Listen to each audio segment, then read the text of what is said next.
You. All right. I'm gonna just put the camera on. Does it feel better when I'm on the camera? I don't know.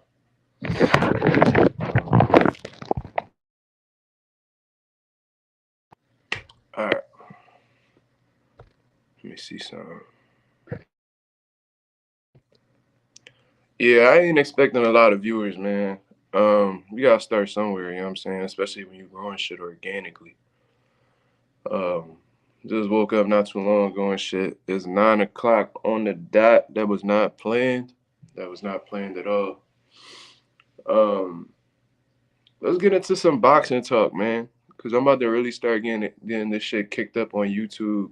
About to start really expressing opinions. Some shit you gonna like, some shit you not gonna like, just like anybody else. You know what I mean? Um, it's been a great year for boxing, man. Great year for boxing. Um, we've seen some great fights so far. So a lot of fights we actually thought weren't really gonna happen. You know what I mean? There was some fights where we were like, man, that shit not gonna happen, or um, man, the business side of boxing not gonna allow these fights to happen. But we've been seeing them. Um, I do think the fans have a huge. Uh, they have like the huge. They're the huge reason why these fights are happening. Social media um, plays a plays a big part in why these fights are happening, and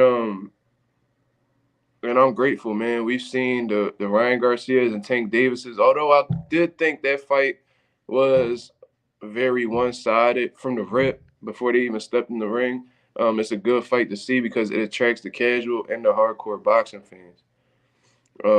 Also, also, um, you know, it attracts the casuals as well. It attracts the hardcore and the casual boxing fans. I'm sorry, my mind. I'm still trying to wake up and shit. I'm not all the way there yet, but we gonna kick it up the quicker we get into it. The more I start talking. Um, we also had uh, we had the David Benavidez and the Caleb Plants. That was an amazing fight. Jaron Ennis versus Romain Villa, an amazing fight. Um, the list goes on and on and on. You know what I mean? And now we get into Terence Crawford's and the Errol Spencers of the world going on next week, bro. It's only 7 days away from today. That is absolutely amazing, man. A lot of people thought this fight was going to happen, especially the fighters. I thought Terence Crawford at one point had totally given up on the fight. Earl Spence as well. You know what I'm saying? I thought that they all really just was just like, fuck it, bro. Nothing like the Showtime and the higher ups was even getting frustrated with the whole idea of the fight happening. Um, you know what I mean? Let me see something.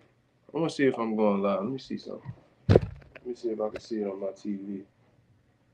Mm-hmm. I want to see right now. But yeah, man, it's a lot of great fights that's going on right now. And what I want to talk about first is Inoue and Stephen Fulton. Stephen Fulton out in Japan right now. I believe they just did their little press conference with their face off and all that. And things seem to be going good. Things seem to be going good. And however, there is something that's going on that I really didn't like, and I took notice as well. And shout out to Stephen Fulton's trainer Y for pointing out something that was extremely eye opening. And that was how the way NOA was wrapping his hands. Now, there's some suspicious things that's been going on with NOA, in my opinion, a lot of suspicious things. First, first things first, the complaining about the drug testing. I didn't really understand why you complaining about the drug testing. Cause let's just look at it like this, right? You about to get a job that's life changing, right? You come from nothing. You come from nothing, and you get a job that's paying you 35 an hour when you're used to making nothing. So that's a hell of a step up. You know what I mean? That's life changing money, in comparison to where you were coming from at one point. However, you have to take a drug test. You know what I'm saying? You have to take a drug test. So it's like, and then if you somebody who clean, and you're in a position to make some life-changing money, why not do it? Would you even complain? Fuck no. Especially if I know I'm not doing no drugs, I'm gonna go straight into it. And I'm like, oh yeah, let's do it. You know what I'm saying? For the job I got right now, I got a pretty good job.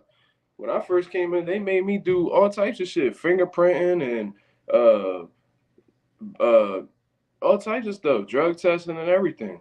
You know what I mean? But because I'm a clean person and I got a clean conscience going into the situation, I got no problem taking the test. If you know you're doing right, you shouldn't have no problem doing the test.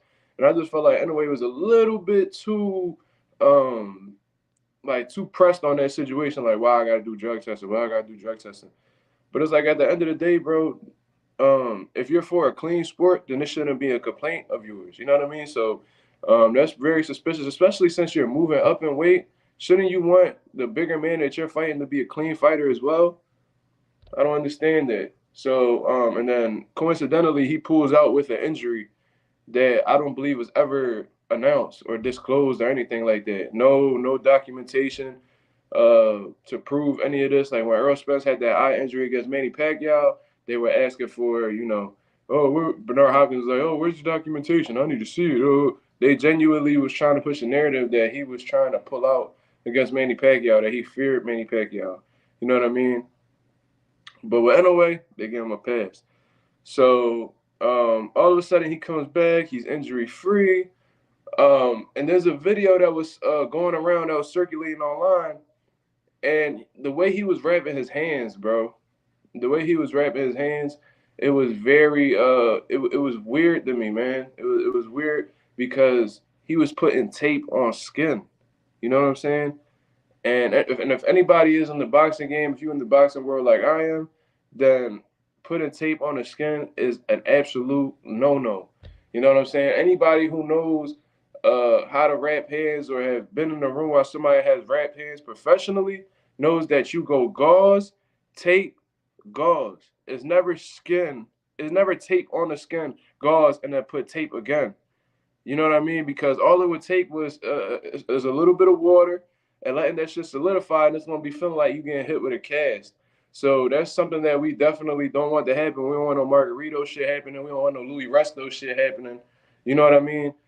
We need to keep this shit clean in boxing, bro. Keep this shit clean. Keep this shit gangster, man. Um, and they were just doing it out in the open. So obviously, Inoue has a history of doing this, tape on skin. You know what I mean? And I don't know exactly what the rules are out in Japan, but over here that is an absolute no no. You know what I mean? And even like in the U.S., there's different ways to go about it. Like New York State Athletic Commission, Pennsylvania State Athletic Commission have different rules on how to wrap hands. But one thing that they all generally, the general consensus is tape on skin is a no-no. So, like I said, I don't know exactly how they got shit moving in Japan. I don't know how they go about shit in Japan. But all I'm going to say, that's an absolute no-no. So there's that. So that's a concern of mine. So there's two concerns: a little bit of suspicious behavior from Inoue, along with the hand wraps. I'm not feeling, but I'm glad they addressed that as the at the press conference. Like Stephen Fulton's trainer said, they have not made any requests. They took on every demand that Inoue had. They didn't even request a rematch clause, and this is coming from the champion. You know what I'm saying? Inoue's the one moving up. Still the A side, but he's the one that's moving up. And Stephen Fulton is the champion. He took on every request that in a way he went to Japan. They didn't get no rematch clause, nothing. Everything is going in a way's favor in terms of like how the way the contract structure and all of that stuff. But the only thing that they requested was that the hand wraps are right. You know what I mean? So uh, hopefully they get that situated and in a way wraps his hands the right way.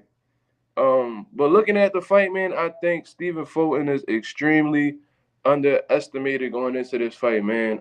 If you guys, I mean, I grew up like in the Philadelphia boxing scene, so I always knew who Stephen Fulton was, even back in the amateurs, and he was an amazing amateur in himself. So, and then I remember seeing him coming up.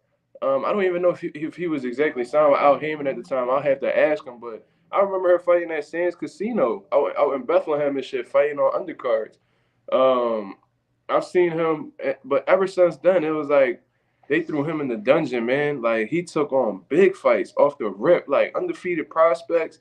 The when Adam Lopez was undefeated, he fought him. Even later on in his career, like the Brandon Figueroa is a dangerous fighter, for just about anybody. The Angelo Leos when he got the world title off the rip. Um, he went on and he fought the Arnold Kai guy dude. He was a strong up and coming dude, undefeated. Stephen Fulton has been taking them as they come, man. And I forgot who that dude name was that he was walking around with the pillow and shit, knocking people out cold. He was with Top Rank at one point, but Stephen Fulton beat him as well. And he's been through the trenches in the pros, man. A lot of these dudes are getting built up, fighting turkeys, fighting guys. Then as they start getting further along, they start fighting the former world champions or the guys who have like 50 fights. You know what I'm saying? Stephen Fulton went through the dungeon off the rip. No cutting corners, no soft matchmaking, threw him right into the dungeon. You know what I'm saying? And he came out on top every time. So with somebody like Stephen Fulton, his route was just different. His route was just different. He believed in himself.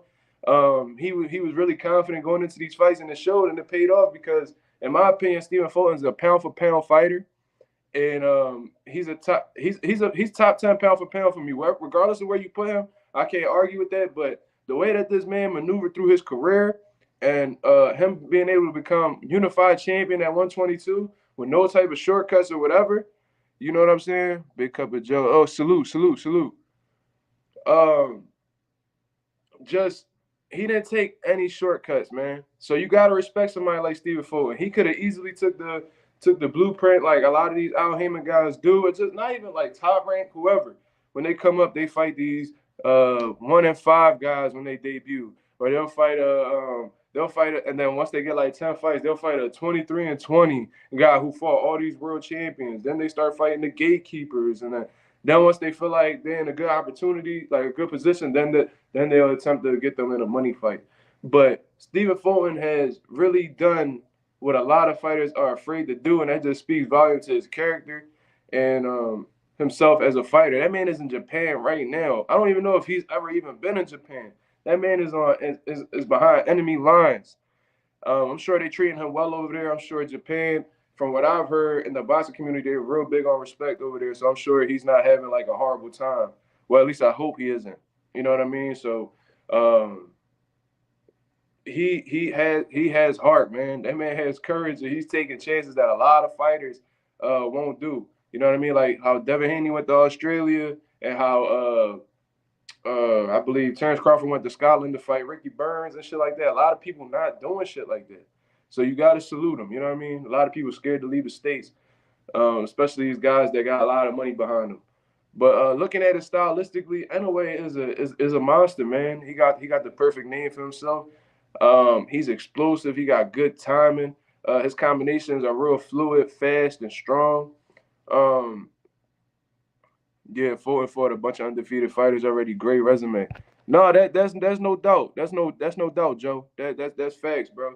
And like I said, I watched Stephen Fulton come up in the amateurs, and even then he was looking for all the smoke. So that's just who he is as a person. You know what I mean? Maybe he's the type dude that he needs these big fights to really keep him focused and locked in. Because maybe if he take a fight against a guy who he felt isn't on his level, he won't perform to that. You know what I mean? Some people just need that extra motivation to really get shit going. But looking at the fight, Inoue is a problem. He is a problem. But this is a guy who's I think he already ran up like 4 weight classes. So his power has been translating well as he's moved up. But he's going against a guy, Stephen Fulton, who's a bigger guy. This is obviously the biggest guy he's faced so far. I think this is the most skilled guy that he's faced so far, because you got to understand, Stephen Fulton is well rounded. Am I saying for him to stand in the pocket with Inoue and trade? No, that's not what I'm saying at all. But what I'm saying is he has the ability to. Now, what that could result in, that has yet to be seen. But I've seen Stephen Fulton box on the inside. I see Stephen Fulton box on the outside. I've seen him use movement. I've seen him display a beautiful jab. He got one of the best jabs in boxing. That's just my opinion. I think he has one of the best jabs in boxing. I've seen this man go blow for blow. I've seen great conditioning from this man. I've seen sharp counter punching. I've seen just about he's about as well rounded as they come. He shows you heart. He shows you intelligence. He shows you ring IQ. So, despite what the media is telling you, I'm telling you right now that Inoue is in for a huge task. You know what I mean? I don't think he's ever fought somebody with the athleticism as a Stephen Fulton. Um, this is the first black athletic fighter that he's ever fought. This is something that we just cannot ignore, man. We all know that black fighters are some of the best, if not the best fighters in the world. You know what I mean? Like if you look at the all-time great list, how many black fighters from America do you see on there? It's a whole bunch of them. Whether we ranging from Sugar Ray Robinson, whether we Floyd Mayweather, if you want to throw him in there, Muhammad Ali. If you want to throw all the all-time greats like Tommy Hearns, Sugar Ray Leonard. You want to talk about the best fighters that are today? They're black American fighters. These things do need to be taken into consideration, man. They do. Because this isn't Paul Butler. This isn't a 40-year-old Nonito Donaire.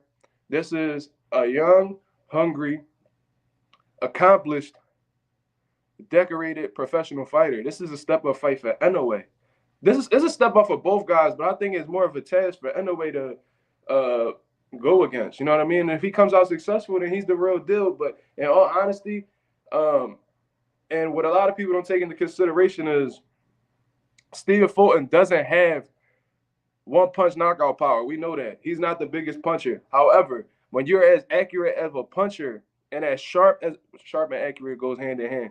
When you're as sharp or accurate with your punches, it's just as dangerous as a motherfucker who could knock your lights out with one punch. Because if you place a shot in the right place, if you put a shot in the right place, that person gonna fold. I don't care who it is, bro.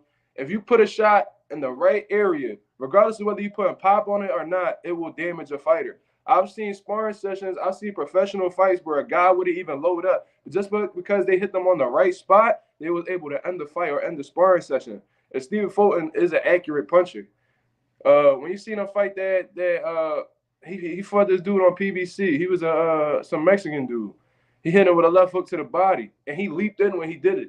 You know what I mean? It had some pop on it, but it was more of the placement, and the dude was completely paralyzed, and he couldn't make the count. You know what I'm saying? So Stephen Fulton is dangerous in the aspect of accuracy, counter punching, hand speed, combination punching, him being mobile. You know what I'm saying? And I've seen Paul Butler be able to be successful, although he wasn't landing any punches and he was pretty much a survival mode. He was able to last a lot more rounds than usual in a way, just off of simple footwork, feet movement. You know what I'm saying? So there's a lot of ways that Stephen Fulton can approach this fight because he's so well-rounded, but it's best to not play into Inoue's strengths. It's best for him not to play into Inoue's strengths, man. Hopefully he doesn't sit there and trade with Inoue. I think in all honesty, well, he need to come out and see what type time he on. Is he gonna try to box Fulton from the outside? Is he gonna try to set traps? We gotta see exactly what Inoue's coming with. We gotta see what his game plan is. You know what I mean? But Stephen Fulton, he need to keep that sharp jab out there. Hopefully he in dog shape because he gonna need it. And I think he's very capable of upsetting Inoue. I really do. I don't really see Inoue stopping Stephen Fulton. And if he does, kudos to him, man, because he's gonna be a bigger. If he's able to do that, then he's a lot better than what I think he is. I think he's good. I rate him high. I don't think he's supposed to be as high on the pound for pound list as they're rating him.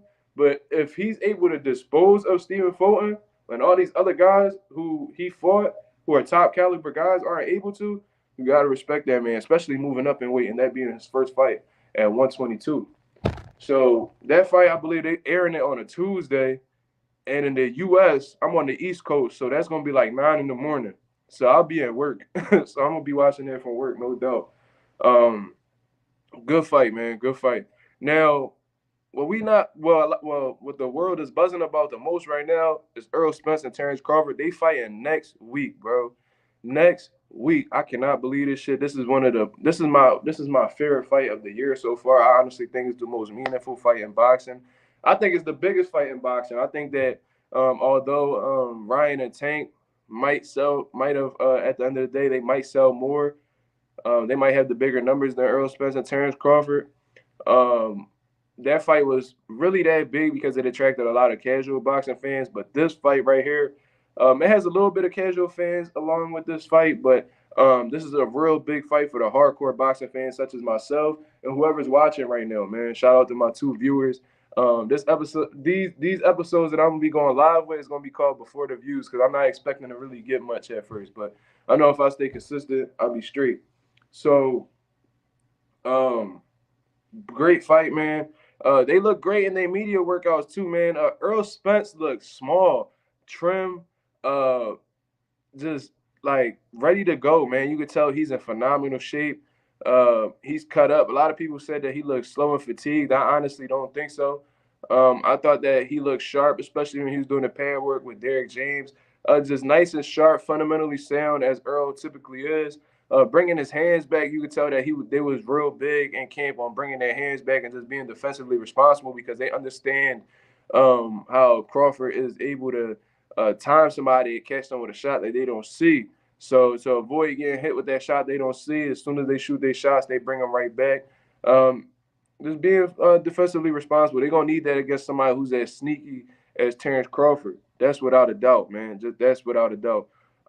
Looking at Terence Crawford's media workouts, Terence Crawford, when he does media workouts, he doesn't really show you much. You know what I'm saying? And what I'm saying is like, um, if you were to never see Terence Crawford fight before, you see him hit the pads and stuff like that, see him hit the bag, that you would think that he wasn't capable of doing most of the stuff that he does in the ring.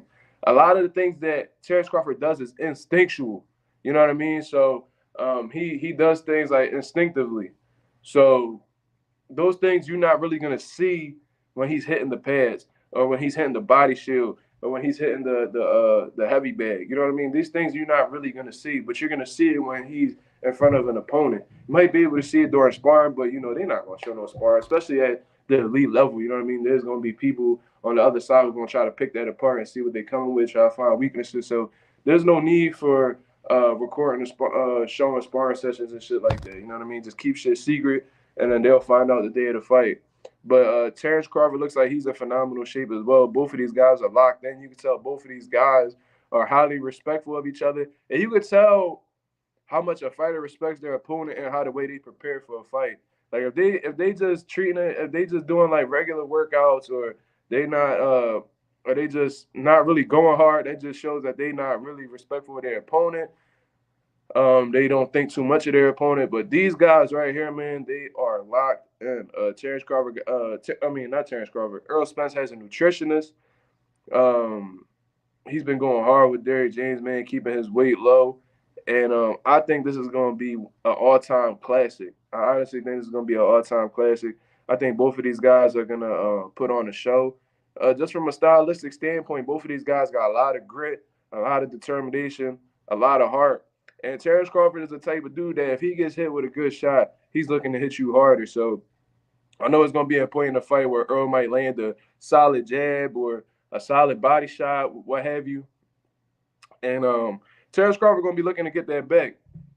And I think we're going to see a little bit of everything. I think we're going to see some ring intelligence. I think we're going to see some ring IQ being displayed by Terence Crawford. I think he's going to be looking to set traps, punching between Earl's punches. We're going to see him try to exchange with Errol Spence. I just see Crawford attempting to do everything in this fight. You know what I mean? And I think Earl is going to be Earl, man. I think he's going to be real aggressive, come forward, flat footed, great jab, good body work, setting up all his punches off the jab, just staying active throughout the whole round. Hopefully, an adjustment that Terence Crawford makes in this fight is that he doesn't start slow because Earl is somebody who picks it up immediately. He doesn't really take time to really process and see what a fighter gonna come out with. He's just gonna do what he wants to do. You know what I mean? And that's establish himself. And I think Terence Crawford really sits there, analyzes the opponents for 2-3 rounds, and then starts picking his shots and seeing, and then starts executing what he sees. You know what I mean? Start executing the shots and things that the fighters showing weakness in. You know what I mean? So if Terence Crawford is looking at Errol Spence, he noticed he's not bringing that jab hand back quick enough. He gonna start jab. He gonna start countering. He gonna start catching and shooting over the top. We just gonna see things like that. But hopefully he gets a quick start on Errol. Hopefully he's studying Errol, picking up all his tendencies and watching all his fights, so that way he'll be well versed in what's to come with Errol Spence, and he won't have to sit there and just be processing data and losing these early rounds, because losing early rounds is something you don't want to do with Errol, because Errol does get stronger as the rounds go on. Um, and he's not the type of dude where it was like, oh, all right, I'm gonna take him to the deep. I'm gonna take him to the deep end and drown him, because Errol not gonna drown. His conditioning is superb. I've seen this man throw over 1,000 punches in 12-round fights. So this is shit that we just gotta take into consideration. You know what I mean? Um, that is just a great fight, man. There's some things I would like to see from Terence Crawford as well. I do want to see Terence Crawford try to place them body shots similar to how he did against Ndongo, similar to how he did against Sean Porter. Even against Jose Benavidez, he played some beautiful body shots, man. I think that Terence Crawford inside work is extremely underappreciated. I think it's underrated. It might not be to the level of an Earl Spence, but I think that his inside game is good enough to do some damage to the body against Earl Spence. I feel like a lot of people don't really attack his body too much, and that's usually because they're usually on the back foot against Spence, and they're just looking to pick him off up top. So um, that's just what I think about the fight, man. In all honesty, every time I think about the fight, I can see how each guy could win it. I could really see Earl just accumulating a lot of punishment against Terence Crawford and possibly stopping him in the late rounds, just getting a a, a good but narrow decision against Terence Crawford, because he win them later rounds. I could see Terence Crawford hitting Earl with a shot he don't see, and possibly dropping him. I wouldn't be surprised if either one of these guys uh, got dropped. You know what I mean? Especially with Terence Crawford, because we have seen him get rocked. We have seen him get hurt by lesser fighters. Um, Although this was in a smaller weight class against the Gamboa, we did see him get rocked by Mean Machine. So we just got to take these things into consideration. These things can happen. You know what I mean? Because Errol Spence is definitely not Mean Machine. He's on a higher level than Mean Machine, and he's definitely more dangerous than that York is Gamboa. You know what I mean? So, um, however, I've seen Errol get stunned too. You know what I mean? I haven't seen him necessarily get hurt or wobbled or anything like that, but I've seen him get stunned with shots. Like I've seen Sean Porter stun Earl Spence. I've seen Kell Brook stun Earl Spence. You know what I mean? Where he'll get hit with a big shot and he'll have to like sharp tighten up. You know what I'm saying? So um, all these things have to be considered. All these things got to be taken into consideration when you breaking down this fight. And this is about as close of a 50-50 fight as can be. Like, this is probably like the most 50-50 fight that I've seen in years. In years. Yeah, Joe, it is a true 50-50. I'm telling you. Because regardless of what these other fans are saying, I'm a fan of both of these guys. But regardless of what these fans talking about, how they say Earl gonna is one sided ass whooping. Crawford said if he get out of line, I swear to God, he gonna get stopped and all this. And these fans just been rocking with what the fighter is saying, as they should. You know what I mean? If you fan of a fighter, rock with them. You know what I mean? But when you truly analyzing this and just being as subjective as possible, objective, not subjective, objective. Um, it's a close fight, man. And there's really no excuses behind it. Like, you can't really say, oh, well, Terence Crawford's old. He looked old in his last fight, which he didn't. He got a phenomenal knockout. You can't really say that, oh, Earl didn't look the same since the car crash, because he looked phenomenal against Ugas. And he came back and be a top tier guy in Danny Garcia. So it's like, there's really no excuses to run with, man. And even when these guys are working out, these guys look like they're in peak condition. They look like they're young, youthful. You know what I mean? And neither one of these guys really took much punishment inside of the ring. So it's like, can we really even go with the age or the bodies being wear and tear? We really can't. We really can't. You know what I'm saying? That's just my honest opinion. So whoever wins this fight, they really need to get their credit, man. Um, as of right now, I could just see Errol Spence winning. I'm more on the Errol Spence side, and as the fight gets closer, I keep leaning towards Errol Spence. And I'm gonna say it's really because of Terence Crawford. You know what I'm saying? I think that Terence Crawford has a lot of heart. You know what I mean? That's a great thing. But I think in this fight, it might be something that will hurt him. You know what I'm saying? I honestly think that Terence Crawford's heart might hurt him in this fight because um, Terence Crawford is the type of dude that he'll come in with a game plan initially, and then when things start to get chippy or if he gets hit with a clean shot, he usually throws shit out the window and then tries to fight fire with fire. And against somebody like Errol Spence, who has almost seems as if he has an unlimited gas tank, is like that's really um, not smart to go against. You know what I mean? Um, who knows? Like that might play to Crawford's benefit. We won't know until the fight happens, but how the way it looks, from just looking at both guys, I don't think that's something that Terence Crawford should really engage in much. Like he should pick like his spaces to do that, and he shouldn't be doing that consistently throughout the fight. But just seeing Terence Crawford and just getting to know like how he is as a fighter, I can't see him just putting his heart to the side and just staying focused on the game plan. I just don't think that's who Terence Crawford is. You know what I mean? I think as soon as he gets hit with a flush shot, or like if the crowd starts cheering for Spence every time he gets a combination off, that'll motivate Terence Crawford to try to put Earl in his place. And him attempting to do so, he might find himself in a world of trouble. He might get hurt. You know what I'm saying? So I'm not. And then on top of that, Earl Spence is a lot smarter than a lot of people give him credit for. They call him the Tim Duncan of boxing. That he's fundamentally sound, which is true. You know what I mean? I think that Tim Duncan comparison is very accurate. However, I think that a lot of people underestimate Earl Spence's intelligence. I think a lot of people underestimate his skill set overall. I think they underestimate not his power, but like his consistency, man. Because um, if you keep on, if you got an axe, bro, if you got an axe, um, and you hitting a tree, bro. If you hitting a tree, you hitting a tree. If you hitting it consistently, it might take hours, it might take days, it might take months, but eventually, as you keep chipping away, you keep chipping away, that tree is gonna fall. You know what I'm saying? Um, and that's just how Earl Spence maneuvers. That's how he operates, man. Like he's not the type dude where he'll hit somebody with everything they got, and if the person eats it, he'll get discouraged. No, he's gonna continue digging and digging and digging, and he will not take no for an answer. So, um, Earl Spence, in reality, if you don't hurt him or knock him out, he is a nightmare for anybody.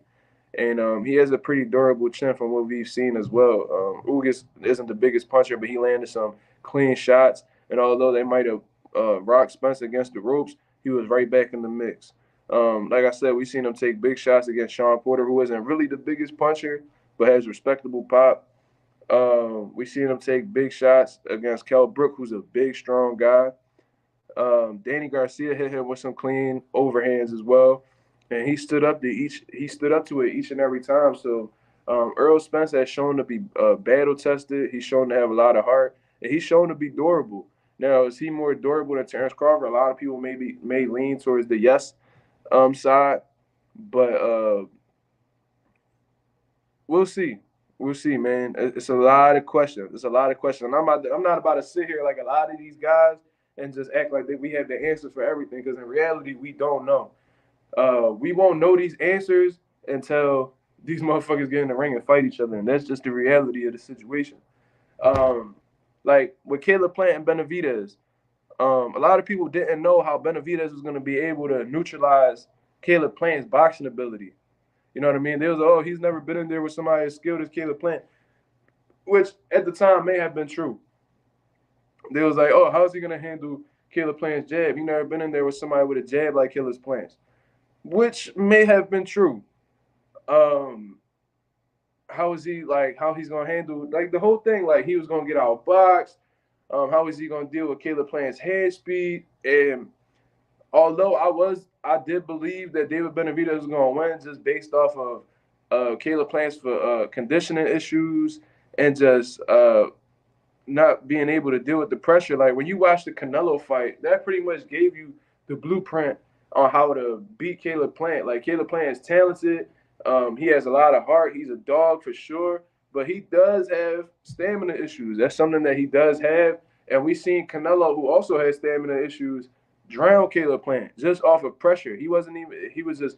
He was putting him against the ropes, ripping body shots, resetting, ripping up top, ripping downstairs, resetting.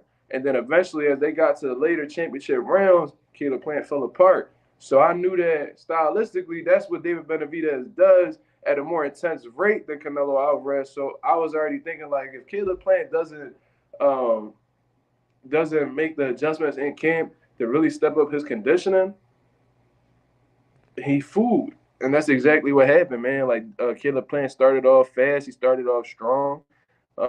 He was doing what he needed to do, but the pressure just got too much. I don't know if that's something that he struggles with. I don't know if his conditioning is coming. His lack of like stamina is coming from his physical end or his mental end. Because if you're Benavidez is somebody who may be not only physically exhausting to deal with, but mentally. You know what I mean? Because when somebody's constantly putting pressure on you, just speaking from my experience, it doesn't just wear at your stamina. You know what I mean? It doesn't just wear at the at your conditioning. It wears at your mental as well because you're constantly thinking. And if you overthink too much, if you think too much, you'll be exhausted from a mental standpoint. And if your mental not right, your physical not gonna be right, especially in boxing. So um, that's just what it is, man. Like I said all that to say, all these questions not gonna be answered until we fight. And I'm not about to sit here and act like I fucking know it all, because the reality is we don't. I could give my best educated opinion from all the years that I've been in the sport, but the only thing that'll tell is when the motherfuckers step in there. Maybe this fight might be one sided.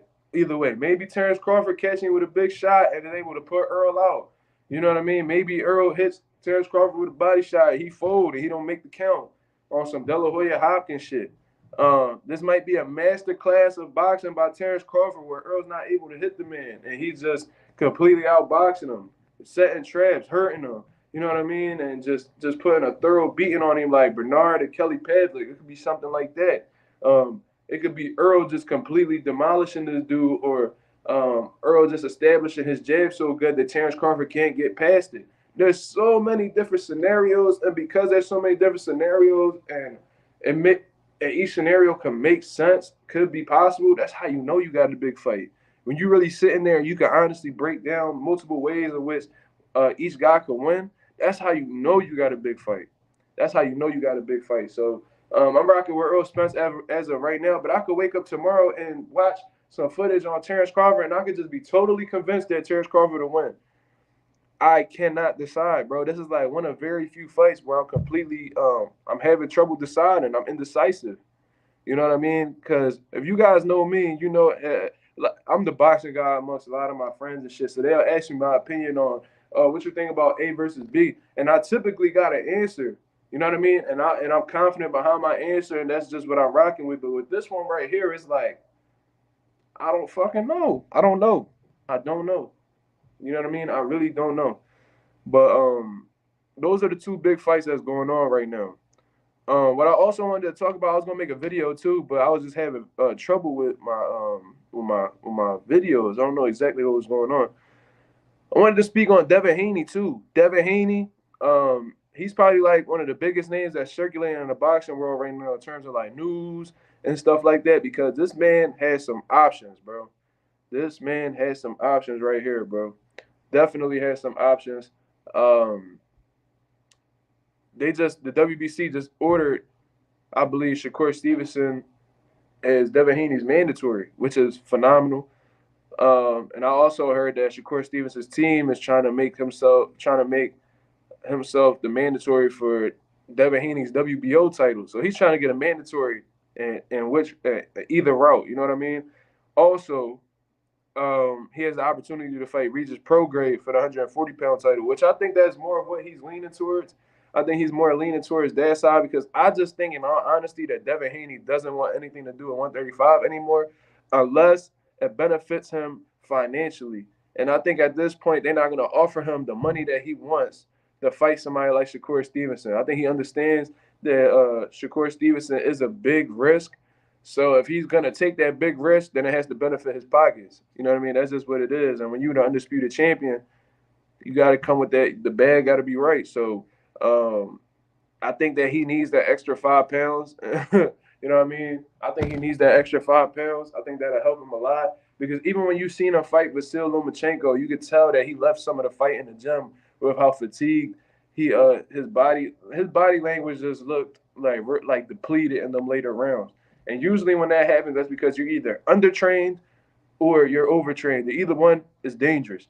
So with that being considered, man, I think Devin Haney needs to move up ASAP. And eventually, Shakur's a big kid. Eventually, he'll be at 140, and just later down the line, he'll have the opportunity to fight Devin Haney. But in all honesty, I don't really want to see Devin Haney fight Shakur at 135 if they're gonna come up with the excuse that Devin Haney was weight drained after the fact. If Shakur was to come out on top, they'll be like, oh, he was dehydrated. No, and they're not gonna give Shakur that credit. So I think that he will get more credit if they were to fight at 140. So Shakur gotta make his name. I think he only got one fight at 135, and it wasn't against anybody that we thought would pose a danger to him.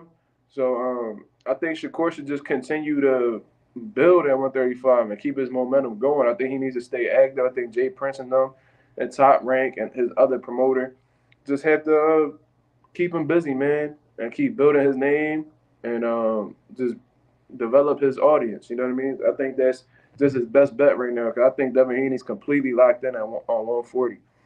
And I just think that's a great opportunity for him as well. He also was looking to get the WBO belt too. You know, Tiafimo stopped there in his tracks. He came out of retirement to make sure that shit wasn't gonna happen.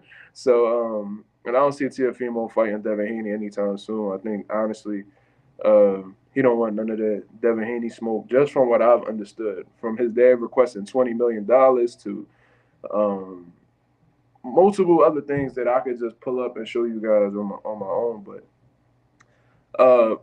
it's a great fight, man. It's a great fight. Regis and Devin Haney is a great fight. But I do think, in all honesty, that somebody with Regis Prograis style is tailor made for somebody like Devin Haney. So um, don't get it wrong. Regis is a dangerous fighter. He could end the fight if he lands the right combination or he lands the right shot on Devin's chin.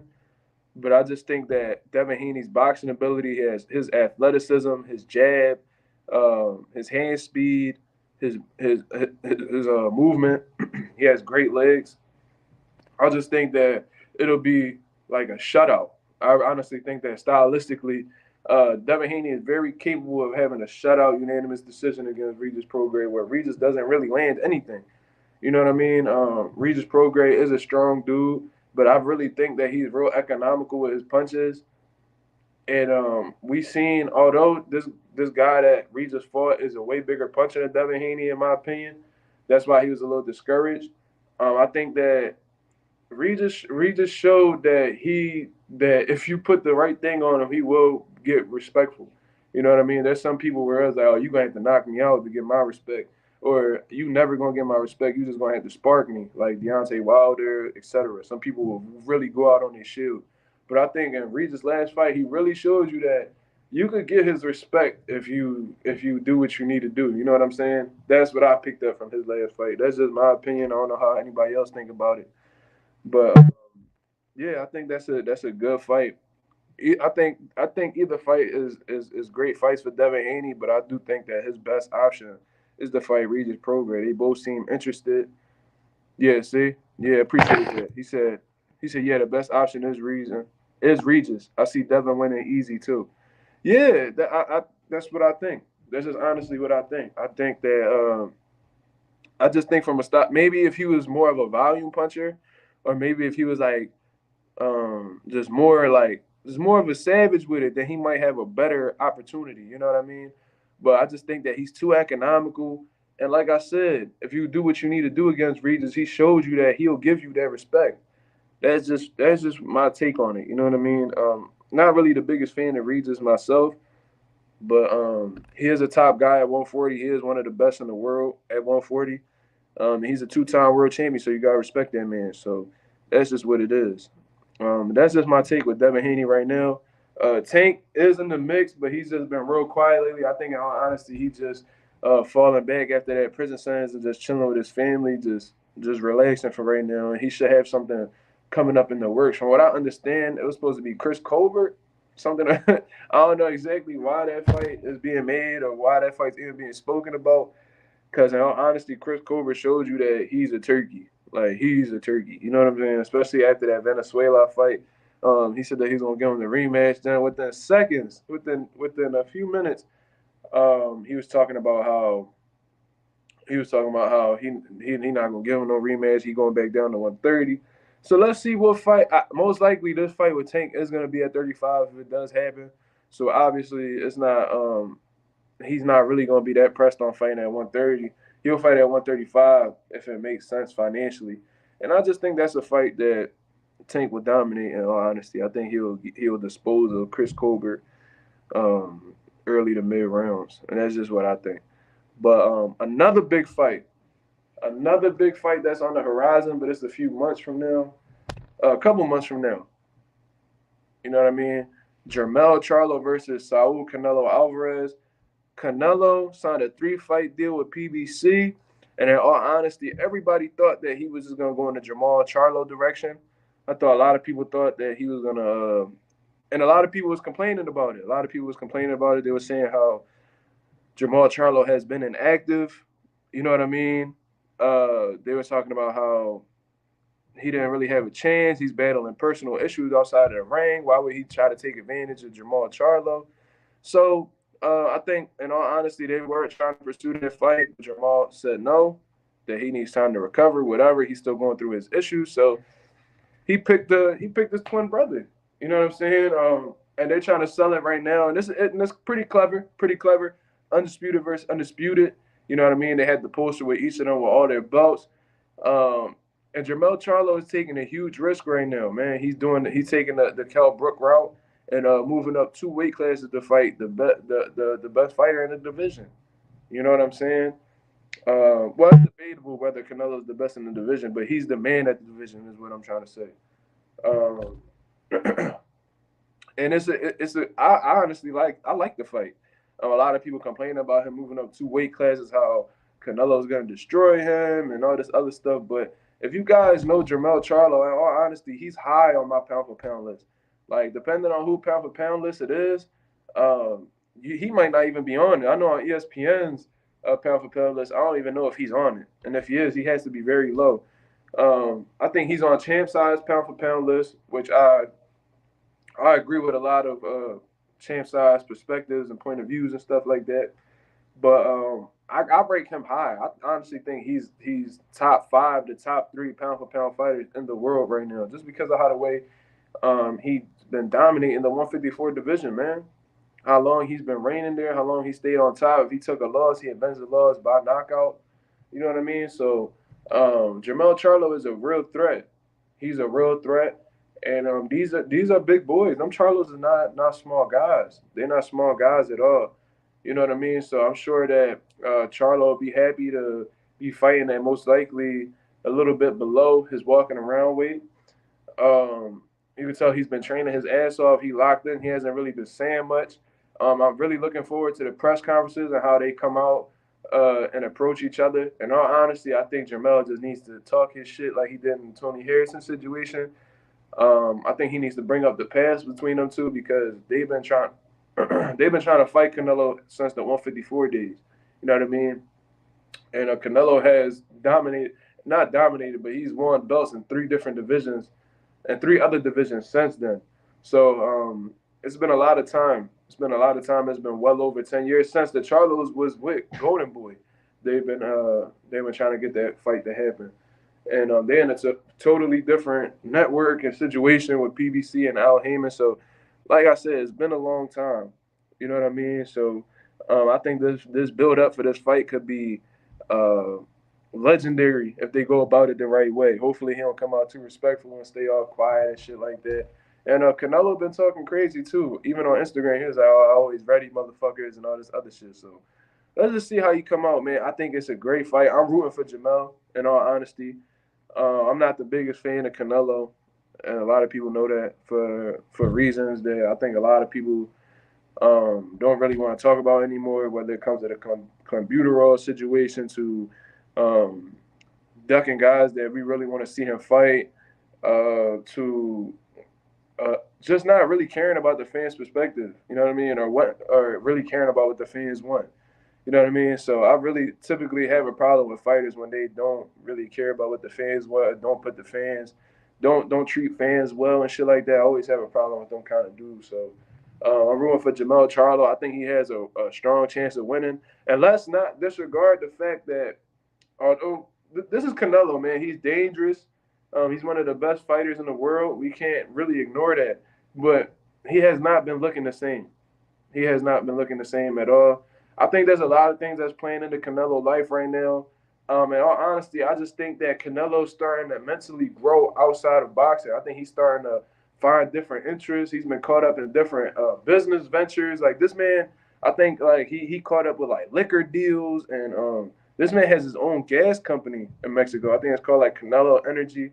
That man just got married not too long ago. He got a family to attend to, so that obviously plays a role. And he's been infatuated with golf. You know what I mean? Like that's like his new thing right now. He found a new craft. He fell in love with a whole new craft, and he's trying to master it. So when you balancing all these things, you know what I mean? It can be, if you balance too many things, you're gonna lack in one field. There's no way that you're just gonna have multiple things and just everything gonna be on point. You're a person, you're human, you're not perfect. So if you put too much into one thing, the other aspect is gonna lack. You know what I mean? So I think that he's putting a lot into golf right now. He even like he had like the no boxing, no life thing, and now he's doing the no golf, no life thing. So um, I just think that as you get older, your interests change, and I just think that he's slowly starting to like lose interest in boxing. But he's gonna continue boxing because that's where them big paydays is coming from.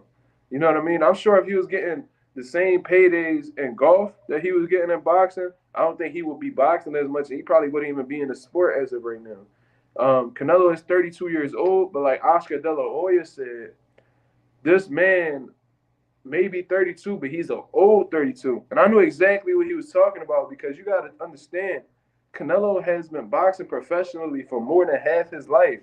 He started when he was seven. I think he turned professional when he was 15 years old. 15. So there was 15 years of his life that he was not a professional fighter. And he's been pro for 17 years. So that's 2 more years than that's 17 years he's been pro. 17 years he's been pro, and he started when he was 15. So he has more years in boxing than he has outside of boxing. Than he has been not boxing professionally.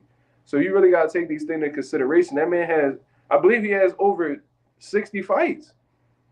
That's 60 plus fights. A lot of miles on him. Facts. I appreciate you. I appreciate you staying, man. Appreciate you staying there, Joe. But 60 plus fights, a lot of miles on him. That's facts. 60 fights, that's 60 plus training camps. And training camps get grueling, man. Look at these guys. Like Sugar Ray Leonard had to he had to retire multiple times to deal with injuries and stuff like that. I believe Nassim Hamed said that he hung up the gloves because of injuries and stuff like that. Joe Calzaghe had injuries that he had to hang up the gloves about. Dmitry Purov had to hang up the gloves because of injuries. Boxing gets brutal, man. Andre Ward said that he had to stop. He said that one of his reasons for retirement was because that his body was beat up. Floyd Mayweather had to take a lot of time off of boxing. I think he took a 2+ year layoff because he was having trouble with his hands. Things get real in boxing. Your body shows a lot of wear and tear over time. We've seen Canelo have knee problems. We've seen this man have I think he had surgery on his knee after the Triple G fight at one point. I think he had shoulder surgery. I think this man then had broken hands and had to get wrist injuries, surgery on his wrist. It's starting to pile up, and it reminded me of when Kobe during his later RIP to Kobe. But I remember when Kobe was in the later part of his career, that's when the injuries started piling up, the Achilles injuries and all this other shit. And I remember the one time, like, he literally did a simple dunk, like a simple put-in dunk, and like he either broke his shoulder or tore something in his shoulder, and that just lets you know right there that when your body has a limit, and once it gets to that limit, the bare minimum could hurt it. You know what I'm saying? So, I think injury is playing a part in Canelo's decline. I think that his him getting older and just finding different interests is contributing to his decline. And I just think that he don't love boxing how he used to. I think he's honestly just in it for a check now, and we've been seeing it in his performances. Like, um, I thought like he had a hell of a run. I think like the last thing that really motivated him was becoming undisputed at 168. And I felt like as soon as he did that, it was like he checked everything off of the list. He was motivated when he got that belt at 175 against Kovalev, and then his next mission was like, "Yo, I need to become undisputed at 168." Now that Benavidez don't got a belt, and I feel like I could beat all these other guys, I'm gonna go after it. And he went after it. He beat everybody he needed to beat for the belts. And I felt like after he accomplished that goal, things just didn't really seem to interest him anymore. You know, and then especially after he lost to Bivol, I think that took a lot away from his from like his will to fight too. You know what I mean? And even when he fought Triple G, he didn't really look impressive. Like he won, but I think it was more because Triple G looked so old. You know what I mean? I think that played more of a factor than uh, I think that played more of a factor than him actually being dominant or looking impressive. Then when we watched him fight John Ryder, like I think Canelo a few years back would have disposed of John Ryder a lot easier. I think that he would have had a way easier time. He would have got him up out of there a lot earlier. You know what I mean? I don't even think he got him up out of there. I think that was a decision. But what I'm trying to say is, cause I didn't even watch the fight, but I watched like some highlights and clips and shit like that. He just didn't look impressive to me, man. He didn't look as explosive as I've seen him before. I didn't. It looked like he like mentally just not in it or as focused as he used to be. You know what I mean? So Jermell Charlo, who's at the peak of his career right now, focused, hungry, look impressive in his last fight against Castano. Um, I think I just think that Jermell Charlo has the psychological advantage going into the fight. Um, I think that he's in a better position in terms of like where he's at in his career than Canelo Alvarez. But the two weight classes, the two weight class move is dangerous, and he might not look the same at 168 as he does at 154. You know what I mean? He's not gonna have to train as hard. He's not gonna have to train as hard to get the weight down. Um, it's gonna be a lot of factors that play into it, but I'm rooting for Jermell Charlo. Um, I honestly think that he could do it. I think he could do it, man. And I think he should come in light. I don't think he should come in at the 168 mark. I think he should come in light so he can still have that speed, agility, and be closer to himself. You know what I mean? If he come in the low 60s, that'd be good for him. But then again, he's gonna have to deal. But if he comes in lighter, then he's gonna have more of a challenge dealing with Canelo's strength and overall pressure. But Jamel is always in peak condition. I never really seen that man. I've seen him blast for 12 straight rounds. So we'll see. We'll see, man. But I'm rooting for Jamel Charlo for sure. So the boxing world is just on a roll right now. I'm loving it. Shout out to the higher ups for making these fights happen. Shout out to Al Hammond, man. He's in all honesty the best in boxing. I've had a former fighter of mine that was affiliated with PBC, um, and they are completely professional. Like TGB, them guys are extremely professional. I was in the bubble out in LA when Caleb Plant fought Caleb Truax, and during that whole COVID time, they had everything together. Everything was well. Extremely, like I said, extremely professional. So, shout out to PBC for making these big fights happen along with TGB. Uh, y'all guys are doing an amazing job, and hopefully we can get some more fights later down the year. I still have a couple fights on my list that I want to see. I want to see the Deontay Wilders and the Anthony Joshua's. I want to see the Furies and the Usyks. Heavyweight division on really pause right now. You know what I mean? The light heavyweight division as well. I still want to see Better Beef and Bivol go at it for all the belts. Um, that's just what I want to see, man. That's what I want to see. So, boxing's in a good spot right now, but we could definitely turn it up a little bit. But that's my hour, man. That's my boxing talk for the day. I appreciate everybody stepping in, checking in with me, man. I'm gonna try to be more regular with these videos throughout the course of the week. I do work, so I won't be going live as much. And if I do, it'll probably be at a later time, probably closer towards 8, 9, 10 o'clock. In all honesty, but I'll be trying to get consistent with the videos, man, because I'm starting to really like how this YouTube shit is going, and I really think I could really make some noise in this boxing world from the media side. So that's just me, man. This is Mazuma TV. Shout out to Mazuma Nation. Shout out to Big Cup of Joe for staying consistent throughout the live, man. That means a lot to me. This is my first live on here, and hopefully you stick around and you enjoy the content, man. But shout out to Mazuma Nation. Shout out to the Mazuma Mob, man. Shout out to Mazuma Mob. We're doing phenomenal. Shout out to Mazuma TV. I appreciate y'all watching. He said, nice chat, man. Thanks. Appreciate that, Joe. Um, I'll holler at you guys, man. Follow me on Instagram at mark.mazuma, MARK.MAZUMA. That's my talk for the day, man. Let me know what y'all think in the comments, especially after the live. I'm out.